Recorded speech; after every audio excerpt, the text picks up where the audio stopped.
It's something that we've been speaking about. There's something that's near and dear to your heart, and I saw it on the news this morning, and we were talking about it. But let's talk about your love of my wife, your other love.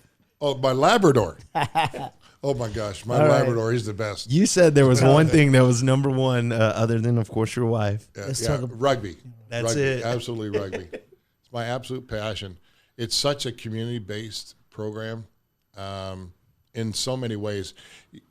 You can have, I put everything in reference, relatively speaking, right? So United States, when you're born here, you're either given an NBA jersey, a hockey jersey, football jersey, or baseball jersey, right?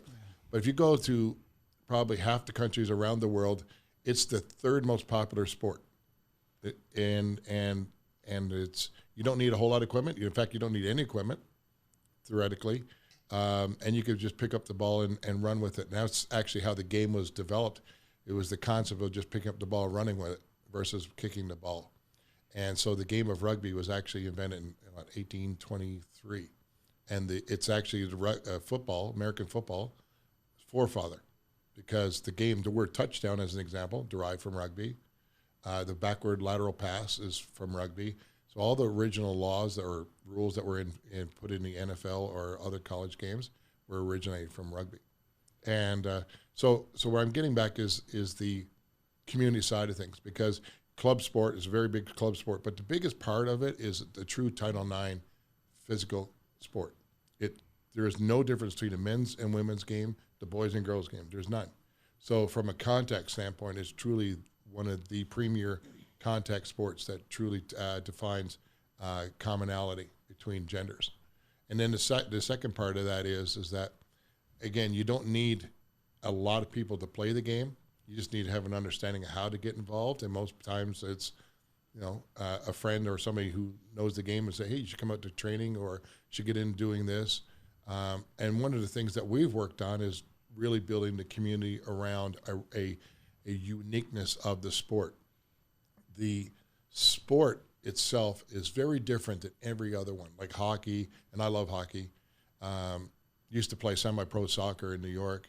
I actually played against Giorgio Canaglia and Pele back in 1980-81, was part of their farm team. But I gave it all up when I started playing rugby. And there's several parts of it. The old image of, if I turned to you and you didn't know anything about the game of rugby except what you have seen or heard about, what would it be?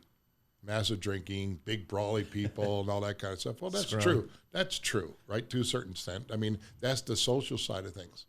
And it's a very physical sport. Very physical. But the key is that there's 5 ethos in the game of rugby: discipline, respect, integrity, sportsmanship, passion. And I also include leadership and mentorship into that.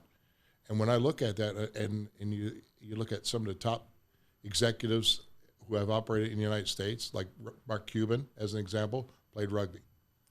George Bush played rugby. Bill Clinton played rugby. All these guys. Now, it was a predominantly Ivy League school program back in the turn of the century, fair enough, right? But it's evolved into where you can actually build programs into smaller, underserved communities very easily. And all you need are people who understand the game to start teaching it. So one of the things that we've done about 14, 15 months ago is created the Rugby Foundation. And the Rugby Foundation is really built on the 5 ethos of rugby plus the leadership and mentoring component, and where we help support youth development, women's focused pathways, adaptive sports, and our uniformed services. So the police, fire, military, EMS. And there's different programs for each one of those. And we'll get into that because I know it's a really passion idea concepts, but we've already put thousands of children into our programs. We're Vegas-based. We're incorporated 501c3 based in Las Vegas. And in 15 months, we've done so many events. We've helped support 2 wheelchair rugby events that are happening here in Las Vegas. Those kinds of things. And it's really taken off